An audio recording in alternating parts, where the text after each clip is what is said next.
Bonjour à tous, bienvenue sur Mizan TV. Très heureux de vous retrouver pour une nouvelle émission exceptionnelle puisque nous avons le plaisir et l'honneur de recevoir aujourd'hui le Cheikh Mohamed Diakho. Salam alaikum. Wa alaykum assalam wa rahmatullahi wa barakatuh. Alors nous vous recevons, Cheikh, à l'occasion de la sortie d'un Coran traduit en soninké. Je crois que c'est une première, c'est historique, aux éditions El Bourak. Alors on va parler de ce projet de traduction du Coran en soninké, on va parler de la langue soninké et on va évoquer un petit peu finalement les objectifs que vous avez poursuivis dans ce travail finalement de traduction. Alors avant ça, je vais quand même vous présenter pour ceux qui ne vous connaissent pas. Alors vous êtes faqih. Vous êtes enseignant en sciences religieuses, vous avez, en France on vous connaît, vous avez enseigné dans de nombreuses villes en France, à Paris bien sûr, à Rouen, à Toulouse, on vous connaît aussi à Marseille. Vous avez réalisé de nombreux durous, des khutbahs dans certaines mosquées. Vous êtes un éducateur ambulant, comme vous aimez vous présenter. Et surtout, vous êtes l'auteur d'une œuvre considérable. Alors, en arabe, une trentaine d'ouvrages, si je ne me trompe pas. Voilà. Et en français, une vingtaine de livres. On va mettre les références, il y a beaucoup d'ouvrages. On va peut-être citer deux livres. L'esclavage en islam entre les traditions arabes et les principes de l'islam, aux éditions Al-Bourak, toujours. Et un autre ouvrage, et plusieurs autres ouvrages d'ailleurs, on mettra les références. Le mariage forcé en islam, chez le même éditeur. Voilà. Alors, et vous êtes aussi, pardon, j'ai oublié de le signaler, au Sénégal, vous êtes le fondateur et vous enseignez dans une école élémentaire franco-arabe à Dakar. Et vous êtes aussi également, vous vous occupez de plusieurs écoles d'apprentissage du Coran. Voilà. Effectivement. Voilà, pour un petit peu dresser un peu votre profil pour ceux qui ne vous connaissent pas. Alors, Mohamed Diakho, ma première question, finalement, concernant cette traduction du Coran en soninké, c'est pourquoi a-t-il fallu attendre si longtemps, en 2021, pour que ce type de projet puisse voir le jour, alors que la communauté soninké est une communauté importante. D'ailleurs, peut-être nous donner quelques références là-dessus pour ceux qui ne connaissent pas cette langue du soninké. Non. Tout d'abord, Bismillah ar-Rahman ar-Rahim. Assalamu alaikum, bonjour. Et je vous remercie. Je remercie beaucoup l'équipe de Mizan de m'avoir invité, me donner la parole, me permettre de m'exprimer sur les choses qui me tiennent à cœur. Et qui, je pense aussi, tiennent à cœur tout musulman qui se préoccupe de la situation dans laquelle nous vivons actuellement dans le monde. Concernant le Coran, effectivement, nous venons de finir la traduction du Coran et qui est actuellement entre les mains de ceux qui sont chargés de l'éditer. Nous remercions Dieu subhanahu wa ta'ala et toute la communauté soninké qui m'a soutenu dans ce projet qui a pris 18 ans de travail, commencé depuis 2002 et fini en 2020-2021. Ce Coran, effectivement, est adressé à une communauté qui est estimée actuellement à 8 voire 10 millions de personnes dans le monde. D'accord. La communauté soninké. Bien que nous n'ayons pas de statistiques scientifiquement valables, mais selon les estimations. Dans quel pays Beaucoup. Il y a des pays d'origine, en fait on peut dire 6 ou 7, le Mali, la Mauritanie, le Sénégal, la Gambie, la Guinée-Conakry, Guinée-Bissau. Et actuellement, on est en train de découvrir qu'il y a une forte communauté soninké d'origine ivoirienne. Donc, mais déjà la diaspora des soninké, la communauté soninké étant une communauté commerçante depuis très longtemps dans l'histoire, on la retrouve pratiquement partout dans les 5 continents. D'accord. Partout. En Chine, au Japon, en Amérique, dans les Congo, partout il y a des travails, des Soninké sont là. Vous avez une forte audience dans la communauté soninké, hein. Vous êtes connu et suivi et infiniment respecté. Dieu merci. Et en France, cette communauté soninké est donc importante, hein. Vous avez cité les pays, où on parle cette langue, et donc avec la diaspora, la communauté soninké est importante. Donc, est-ce que finalement ce projet, les éditions Albourak vous proposent, vous travaillez avec la maison d'édition pour produire ce projet qui est un projet quand même important d'ambition culturelle et civilisationnelle, hein, finalement. Est-ce que pourquoi il a fallu attendre, je reprends pas les questions. Alors je reviens à cette question-là. En fait, on n'a pas attendu. On n'a pas attendu, c'est maintenant qu'on a pu le faire pour des raisons diverses. Il y a la langue. La langue soninké n'était pas écrite jusqu'aux années 1960. Des académiciens soninké de la Mauritanie, du Mali, du Sénégal, de la Gambie ont commencé à travailler sur la langue soninké pour la proposer dans ces pays de la sous-région de l'Afrique de l'Ouest comme une langue nationale. Parmi les langues qu'on choisit au Sénégal, on a le Wolof, on a le Pulaar, on a le Serer, on a aussi le soninké. Hein? En Mauritanie, il y a aussi le soninké. Actuellement au Mali, il y a aussi le soninké, c'est-à-dire le soninké commence à entrer dans les circuits académiques de nos pays différents. Alors, et à partir de ce moment-là, il fallait lui donner des règles. Il fallait écrire. Il y avait d'abord un débat qui a pris trop de temps.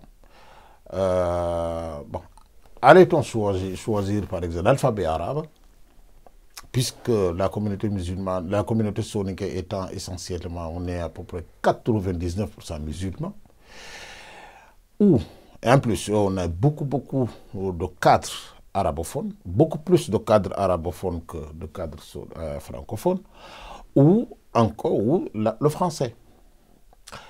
Et ce débat, ça a pris beaucoup de temps. Beaucoup de temps. Le débat s'est déroulé entre des académistes, les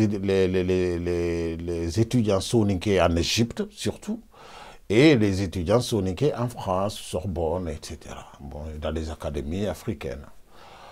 Bon, finalement, on a opté pour les lettres latines. On a opté pour le latin. Bon, pour les commodités purement linguistiques, ça n'a plus rien à voir avec des affinités religieuses ou culturelles. Non, tout simplement parce que techniquement, la langue soninké se réalise beaucoup mieux, se retrouve beaucoup mieux dans son expression, dans les lettres latines que dans les lettres arabes.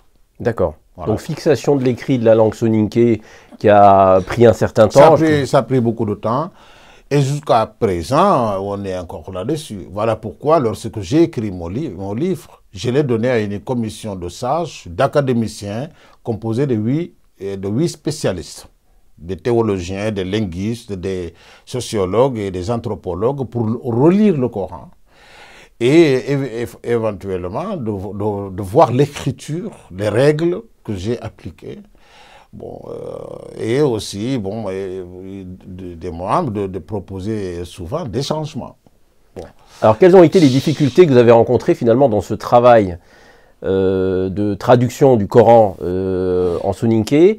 Est-ce que vous avez eu des équivalences? Est-ce que vous avez réussi à trouver des équivalences entre des notions de l'arabe coranique? En 2011, j'ai été en Égypte. J'ai rendu visite au recteur de la faculté de littérature d'Égypte.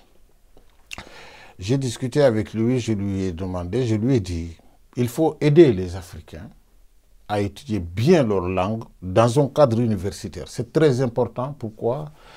Parce que quand on étudie l'arabe, avec toute la rigueur de cette langue, dans toutes les disciplines, dans la logique, le mantiq, dans l'usul al-fiqh, dans la falsafa, la philosophie, on a du mal à restituer ce qu'on apprend, à le restituer à la communauté soninké. C'est-à-dire celui qui va se former là-bas, il arrive à un niveau d'instruction où il ne peut pas, la langue soninké qui n'est pas une langue qui reçoit des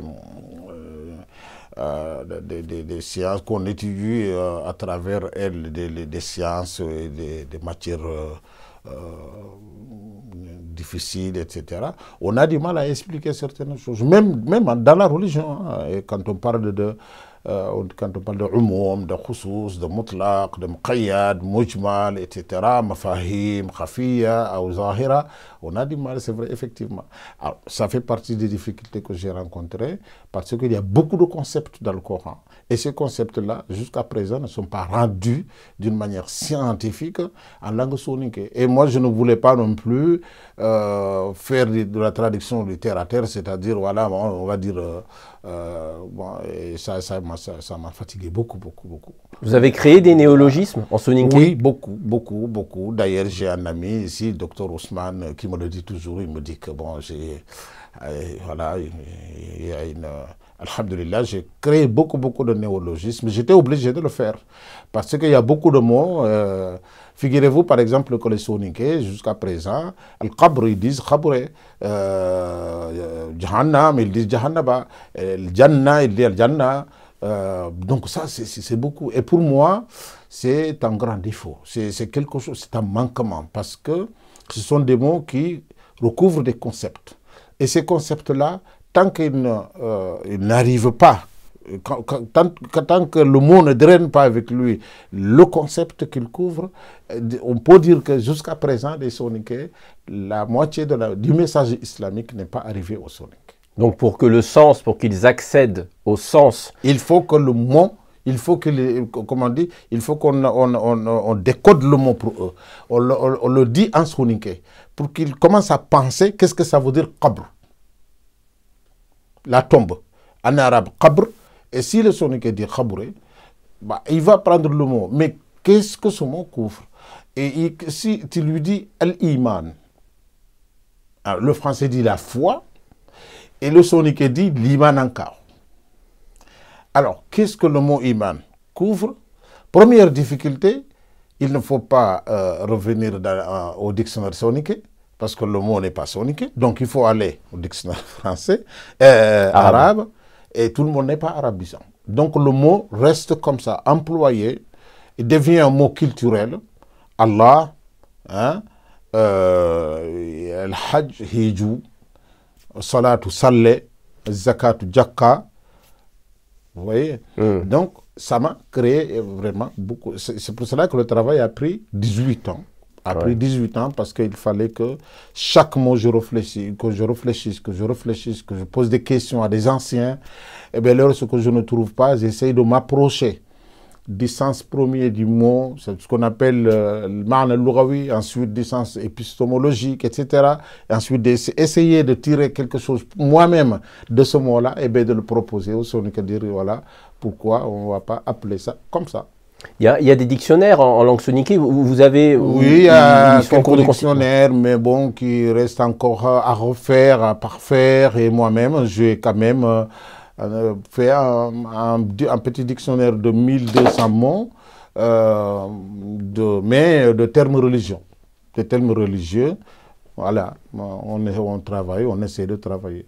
D'accord. Alors justement, concernant cette traduction, on sait que la traduction du Coran a été pendant des siècles une question taboue, c'était un péché de traduire l'arabe coranique, le Coran. Quand vous vous êtes attelé à cette tâche qui est titanesque, gigantesque, 18 ans, hein, c'est considérable, est-ce que vous aviez une vision finalement de la mission que devait remplir cette traduction du Coran en soninké? Qu'est-ce que vous espérez que cette traduction puisse apporter aux musulmans de langue soninké et à l'islam soninké, si on peut l'appeler comme ça? Oui, alors, D'abord, il faut se rappeler que l'être humain n'est pas parfait. Il ne peut pas l'être. Il n'y a pas, à mon avis, de grande différence entre celui qui est un musulman et celui qui n'est pas musulman lorsqu'on est face à des problèmes sociaux qu'on doit les régler. On reste humain, on est humain. Quand on est face à des problèmes humains, on est humain. Il n'y a pas de différence entre muslim, wallah ma muslim, hada kafir, hada kafir, non. Alors, tout droit humain est raisonné par des besoins humains. Le droit est raisonné par des besoins. Sans les besoins, le droit n'a pas de sens. Voilà pourquoi on parle d'abolition, on parle de refaire la même loi, etc. Bon, les ulama qui avaient parlé de l'interdiction de traduire le Coran, ils avaient quelque chose en vue. Ça, il faut le comprendre. Il faut le comprendre. Nous, aujourd'hui, les fuqaha, les juristes consultes d'aujourd'hui, les juristes musulmans d'aujourd'hui ne sont pas obligés du tout de répéter les mêmes productions jurisconsulaires d'il y a un siècle ou des siècles. C'est pas obligé. Le fiqh lui-même ne nous oblige pas à ça. Pas du tout. Pas du tout. Alors, ils avaient quelque chose en vue. C'était quoi? Ils avaient peur de l'altération. Ils avaient peur de l'altération. Bon, l'altération, c'est vrai, ça peut venir aussi de la tradition, si on ne la maîtrise pas bien. Et voilà pourquoi on avait peur. Et deuxième chose, ils avaient peur de la confusion entre la traduction et le Coran. Quel est l'original? Quelle est la référence? Maintenant, si on dit telle chose ou telle chose est haram, la référence c'est quoi? On va prendre la traduction de Madiaho. Ça ne peut pas séparer des juristes qui se battent sur des mots dits par Allah. Parce que quand on va analyser, par exemple, quand on va étudier un hukm shar'i, un statut juridique, on se base sur un texte. Ce texte-là, on l'étudie bien. Le caractère restrictif, le caractère général, on étudie tout, on les cerne linguistiquement, historiquement, contextuellement, ce qui exclut complètement que la traduction puisse servir ce rôle-là. Aujourd'hui, si quelqu'un me dit, écoute, sur la question de l'esclavage, eh bien, on va prendre le livre de Madiaho, le livre d'Abou Ilyas. Si tu prends le livre d'Abou Ilyas, lui, il a une idée déjà. Il n'est pas Dieu, il a une idée déjà. Donc, ça peut orienter, quelque part, sa traduction. Comme on voit les différences, il y a une dizaine de traductions du Coran en français. On voit des différences entre... Il y a le plus littéral, il y a le plus intellectuel, il y a le plus mu'tazili, il y a le plus fiqhi, etc. Donc, la traduction est le père géniteur de l'interprétation. Ça, c'est ma parole à moi. Et pourtant, le Coran lui-même ne fait-il pas l'éloge de la traduction à partir du moment où le Coran retranscrit des paroles et des propos de prophètes qui n'étaient pas arabes, qui ne parlaient pas l'arabe, en arabe. Donc, est-ce que le Coran lui-même n'a pas pratiqué la traduction? Il y a beaucoup de fragments de la Torah, qui ont été transmis par Allah subhanahu wa ta'ala directement dans le Coran, des sourates entières. Qala Moussa a dit, Pharaon a dit, etc. Noé avant lui, et d'autres. De la langue aramienne jusqu'à la langue Nubi, de Nuba, Luqman alayhi salatu wassalam. Luqman a dit à son fils telle ou telle chose. Donc c'est pour cela que je voulais expliquer tout à l'heure, je ne voulais pas être violent par rapport aux anciens. C'est pourquoi je voulais expliquer pourquoi. Et eux, ils étaient un peu rigides sur cette question de traduction. bon, ça peut prendre un sens. Et ce sens-là, on peut le comprendre. Mais ça ne peut pas nous empêcher d'avancer. Parce que de toute façon, la science est universelle. Elle est humaine, elle est commune à toute l'humanité. Nous pouvons nous rencontrer. Si moi, je ne traduis pas certaines choses de la langue française à la langue soninké, il n'y aura jamais de communication entre la langue française et la civilisation française et la civilisation africaine. Il y a des choses en soninké, si je ne les traduis pas ou d'autres traducteurs les traduisent, eh bien, il y aura bloqué des nations entières en leur disant restez derrière le rideau, ne traduisez pas l'arabe vers votre langue. C'est comme si on met un barrage, c'est comme si ce que je peux appeler un taqdis, une sorte de déification de quelque chose qui est un objet voilà, humain. Le langage, il faut qu'on parle, voilà, il faut qu'on traduise. Mais maintenant, qu'est-ce qu'on traduit? On traduit le Coran, ben, c'est ce qu'on a traduit, quel statut on lui donne, etc. Ben, là, on peut rejoindre un petit peu les anciens en disant faites attention, la traduction, certains le disent, traduire c'est trahir, bon. Ben justement, là. Mais en tout cas, ouais. La traduction reste un effort humain pour approcher les autres. On va venir à votre question tout à l'heure, qu'est-ce qu'on y gagne? Voilà.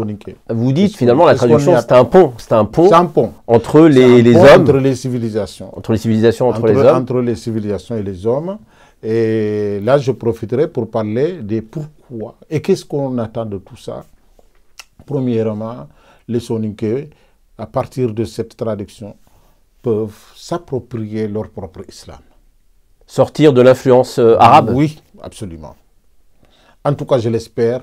J'espère que on va sortir de cette folie culturelle qui fait que les Africains ont gobé complètement une culture arabe et ils en ont fait une religion.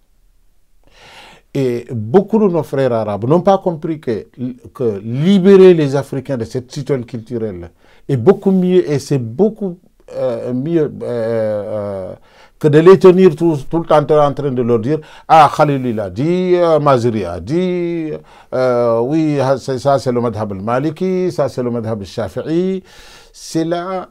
c'est une tutelle, c'est une mise sous tutelle. C'est une mise sous tutelle. Ah, et en même temps, une mise sous tutelle, pardon, pas honorable. Pourquoi? Parce que les Arabes eux-mêmes, ils se sont libérés. L'excision dans le monde arabe est peu. Un peu en Égypte, je crois. Oui, un peu. Ça existe, bien sûr. En Égypte, ailleurs. Mais c'est peu. Ouais. Hein? En tout cas, beaucoup moins qu'en Afrique. Et pourquoi les Arabes eux-mêmes, instituant des ahkam shar'iyya, hein, arrivent à un moment donné à se libérer et tout en continuant à enseigner la même chose aux autres. C'est-à-dire que dans les écoles islamiques en Afrique, qu'est-ce qu'on enseigne? Les programmes, c'est quoi? Partout, ces programmes-là, ce sont les mêmes programmes qui étaient dans les écoles il y a 60 ans et il y a 100 ans. Alors que dans le monde arabe, on a modernisé les programmes. Et quand on étudie, par exemple, quand on dit, on étudie, par exemple, on prend comme programme, par exemple, Cheikh Khalil. Ou on prend pour programme Risalat Ibn Abi Zayd al-Qayrawani, par exemple. Et qu'on les enseigne aux gens. Pendant que dans le monde arabe, on avance sur les choses. En matière économique, on a fait des fatawa. Qu'est-ce qu'on va faire? Alors que le système économique est complètement changé. Et qu'est-ce qui il ne correspond plus du tout aux normes de bouillon islamique qu'on étudie dans les chapitres du fiqh. Tout a changé. Et les Arabes, alhamdulillah, ils ont changé. Mais leurs frères, qui continuent de consommer un vieux fiqh, dépassé complètement, eux, ils ont du mal à avancer. Qu'est-ce qui empêche les... alors, pas les imams, parce que les imams remplissent des fonctions liés aux mosquées, mais les fuqaha, tous ceux qui ont un rôle à jouer dans la production justement d'un fiqh et d'une pensée islamique adaptée justement aux réalités des pays. Qu'est-ce qui empêche toutes ces personnes de faire ce travail finalement? C'est quoi les obstacles aujourd'hui? Vous disiez que on enseigne encore des ouvrages de fiqh qui sont anciens. Voilà. Qu'est-ce qui empêche aujourd'hui ces musulmans de produire eux-mêmes leur fiqh? Oui, je dirais que c'est facile à dire, mais c'est pas facile à réaliser. Pourquoi? C'est une mentalité, c'est devenu une culture, une mentalité. Et souvent, c'est la personne qui en est victime, c'est elle-même qui la défend, par exemple. L'oppression, quand on devient un être oppressif, oppressible, si je peux le dire, hein, je ne sais pas, ben, ça devient facile. Comme Malik Ibn Nabi disait, on est colonisé parce qu'on est colonisable, on est dominé parce qu'on est dominable, etc. Et quand toute une communauté devient dominable, oppressible, etc., je ne sais pas hein, si le mot, toi tu me dis. Allez-y, il n'y a pas de problème. Bon, en tout cas, bon, l'idée, c'est tout simplement de faire comprendre. Ensuite, c'est pas facile. Par exemple, là, actuellement, il y a un grand débat sur l'esclavage dans le monde soninké. Et il y a une grande partie des gens qui continuent à revendiquer le fait d'être esclave. Alors, on fera une émission ensemble sur cette question de l'esclavage et aussi du programme.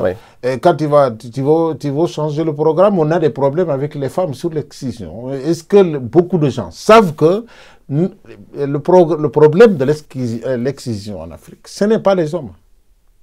Est-ce que beaucoup de gens le savent? Ce sont les femmes qui pratiquent l'excision. C'est vrai que c'est les hommes qui font les fatwas, c'est les hommes qui... Mais, en fait, si les femmes se battaient hein, d'un seul rang, et si se battaient contre ce fait-là, moi je n'ai jamais assisté à l'excision d'une fille. Je n'ai jamais dit excisez-la ou n'est pas... Bon, j'ai interdit dans ma famille, ça c'est mon rôle. Mais je ne suis pas dans le secret des femmes. C'est les femmes qui font des choses comme ça. Parce que culturellement, vous savez très très bien par exemple que une femme qui n'est pas excisée, c'est ce qu'on lui disait chez les Arabes. Un khalfa. C'est une insulte. Et ça empêchait même les femmes de trouver un mari quand on dit que c'est khalfa. C'est une khalfa. Ce sont les Arabes qui ont introduit la pratique de l'excision chez les... Non, on ne peut pas charger les Arabes. Non, c'est une question, moi je ne sais pas en fait. Mais sous son côté islamique, c'est les Arabes. Parce qu'en tant que tradition, ça existait partout dans le monde. D'accord. D'accord. L'islamisation de cette culture-là. L'islamisation, ça vient des Arabes. Et une fois qu'on a justifié quelque chose islamiquement, hein, il devient difficile à enlever. D'accord. Voilà. Et ça, ce n'est pas seulement l'excision, il y a beaucoup d'autres choses. Une fois que c'est islamisé, ben c'est comme si, par exemple, dans un pays comme en France, on fait quelque chose, on met le mot démocratique là-dessus, ou on met le mot libre là-dessus, ça devient difficile à enlever. Alors, on aura l'occasion, Mohamed Diarra, de parler de ces sujets, l'esclavage, l'excision, le mariage forcé. C'est des sujets qu'on abordera, Inch'Allah, dans une prochaine émission. Ma dernière question, je voulais quand même qu'on revienne sur cette question de la production culturelle, de l'autonomie culturelle des Soninké. Finalement, il y a une parole de Ampateba, le conteur africain, une parole que j'aime beaucoup, qui dit que finalement l'islam est comme l'eau, elle prend la couleur du vase qui la reçoit ou qui la contient. Donc finalement, cette idée que l'islam épouse les cultures, est-ce que c'est une idée qui vous est chère, qui est importante pour vous? Ah oui, est-ce qu'elle conduit votre réflexion et votre travail dans cette traduction du Coran soninké? Absolument, absolument. Elle m'est chère, et elle est chère à tous les penseurs musulmans, elle est chère à tous les grands théologiens, elle est chère à tous les ulama. Ce qu'il faut savoir, c'est que tout ce qui se passe dans le monde musulman aujourd'hui n'est pas du goût des ulama. Des ulama, des grands, de ceux qu'on peut appeler ulama. Parce qu'en fait, il y a aussi ceux qui ont mis la chemise, le tagia, bon, c'est autre chose. Parce que être un alim, c'est aussi une mentalité, c'est aussi un comportement, c'est aussi une moralité, c'est aussi une personnalité. Ce n'est pas seulement j'ai appris ou je parle bien, ou non, non, c'est pas ça. C'est être un homme qui a des principes, mawaqif, des principes dans la vie, mabadi. Bon. Alors, c'est qu'Ampate Badi, rahimahullah, et c'est ce que je dis d'une autre manière. L'islam, c'est un tissu. Chacun vient y prendre selon sa taille. C'est la même chose. Et ça, c'est dit il y a très, très, très longtemps. Très, très longtemps. Et très tôt dans l'islam, l'imam le Shafi'i, lorsqu'il est parti en Irak, il a fondé une école juridique. Mais lorsqu'il est revenu en Égypte, il a trouvé les mentalités différentes et les comportements et les situations sociales différentes. Il a fondé une nouvelle école. Voilà pourquoi on entend, dans la pensée juridique, on entend l'ancienne et la nouvelle école shafi'ite. L'imam Ahmed ibn Hanbal aussi. Il a deux écoles, l'ancienne et la nouvelle. Qu'est-ce qui justifie ça? Ce qui le justifie, c'est que tout simplement, on ne peut pas fonder une école juridique en Irak sur des mœurs et sur des mœurs irakiens pour aller l'appliquer en Égypte. Ce n'est pas possible. Voilà pourquoi on ne peut pas, par exemple, produire des fatwas islamiques au Sénégal, comme on les produit en Arabie Saoudite. Comme on les produit, on ne peut pas les produire aussi en France. Comme on les produit, c'est comme tout, même les lois. Les lois ne sont pas les mêmes entre la France, l'Italie, l'Amérique, etc. Les lois ne sont pas les mêmes. Parce que les lois répondent à des besoins concrets des sociétés. L'islam, c'est comme ça. Quand on dit que l'islam s'adapte à tous les temps, à toutes les situations, ce n'est pas un mot qu'on dit comme ça parce qu'il y en a qui pensent que, ah oui, c'est parce que vous voulez pervertir l'islam.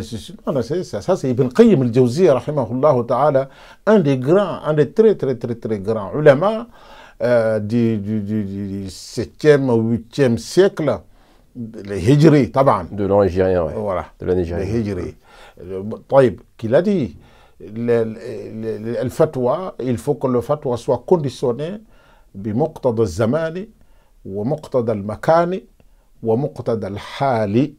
Il faut qu'il soit conditionné par le temps, le lieu et la situation. Ce qu'on appelle le contexte aujourd'hui. Le contexte. Voilà. C'est ce qu'on appelle le historique contexte. Et géographique. Historique. Et culturel. On peut dire spatio-temporel. Voilà. Le texte est conditionné par l'espace et le temps. Mais ce n'est pas le cas aujourd'hui. Dans les avis, les fatawas qui sont enseignés et appliqués ou encouragés ou transmises dans les pays, ce n'est pas toujours le cas. Malheureusement, je l'ai dit tout à l'heure, j'ai dit que ceux qui pensent, je pense que c'était dans une discussion libre que j'ai dit ça, ceux qui ont pensé l'islam d'une manière qu'on peut appeler une pensée de bas étage, c'est eux qui ont l'amr wa nahi. C'est-à-dire c'est eux qui, par leur autorité, c'est eux qui ont imposé leur vision de l'islam partout dans le monde, partout. Mais ceux qui pensent l'islam partant des mécanismes, parce que dans l'islam, il y a un mécanisme de compréhension qui est fondé sur des matières qu'on étudie comme la conceptologie. Moi, je l'appelle conceptologie, certains d'autres l'appellent les fondements du droit, et de la linguistique, etc., et de l'histoire générale et de l'histoire islamique en particulier. Alors, ceux qui peuvent avoir accès à ces choses-là, eux, ils pensent que, en fait, on est parti, on est mal parti. On est parti, mais on est mal parti. On est mal parti comment? Parce que là, on est en train de parler de l'islam sans les moyens qui parlent de l'islam. On trouve quelqu'un qui est un grand imam, on lui demande quelle est ta formation, parce qu'il a mémorisé le Coran. Et quelle est ta formation? Il a fait le adab, la littérature. La littérature, ça ne vaut rien, tout seul, pour qu'on aborde les questions les plus importantes du Coran ou de la Sunna. Et surtout, la communauté musulmane en France a besoin des gens compétents. Parce que là, on n'est plus au moment où n'importe qui dit n'importe quoi. C'est vrai. Parce que ça nous attarde beaucoup. Ça nous attarde beaucoup. Ben, c'est pas du tout mal de dire, par exemple, certaines vérités aux Français. Parce que l'islam, c'est une religion. Chaque religion a ses propres codes aussi. Comme ce n'est pas aussi, ce n'est pas du tout mal aussi, qu'on dise certaines vérités aux musulmans aussi. Parce que l'islam, ce n'est pas quelque chose qui m'appartient personnellement. Je ne peux pas en faire ce que je veux. Il faut que je me soumette à la réalité. D'accord? On ne peut pas. Je l'ai toujours dit, moi je l'ai toujours dit. On ne peut pas aller prendre des prescriptions religieuses qui sont faites en Arabie Saoudite pour venir me l'appliquer à moi au Sénégal. Je l'ai toujours dit, ce n'est pas possible. De toute façon, il n'y a rien qui le justifie. Sauf qu'on me dit, voilà, bah, parce que toi, tu es un faible, ton école, c'est un tel qui l'a financé, ta maison, c'est un tel qui l'a financé, donc il faut que tu acceptes que... Bon, alors, à ce moment-là, on n'est plus dans le savoir. Mais quelle est l'alternative? Dans la domination culturelle. Quelle est l'alternative? Parce que si des avis ne sont pas produits localement, pour la population, pour répondre aux questions, les populations ont besoin de réponses, donc elles vont aller chercher les réponses ailleurs. À mon niveau, à mon humble niveau, est-ce que je peux interpeller l'État pour dire à l'État, la politique ne servira à rien dans ce domaine-là, c'est-à-dire qu'il faut qu'on arrête de politiser la question de l'islam. Aussi bien ces musulmans qui jouent de la politique sur la question, que les politiciens français qui jouent...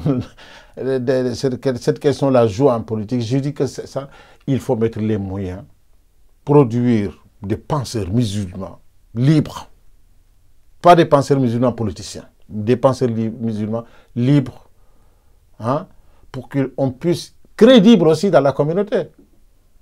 Il ne suffit pas d'aller dire oui, ben ça c'est halal, ça c'est haram, alors qu'il n'y a pas 2 ou 3 personnes qui t'écoutent dans la communauté. Non.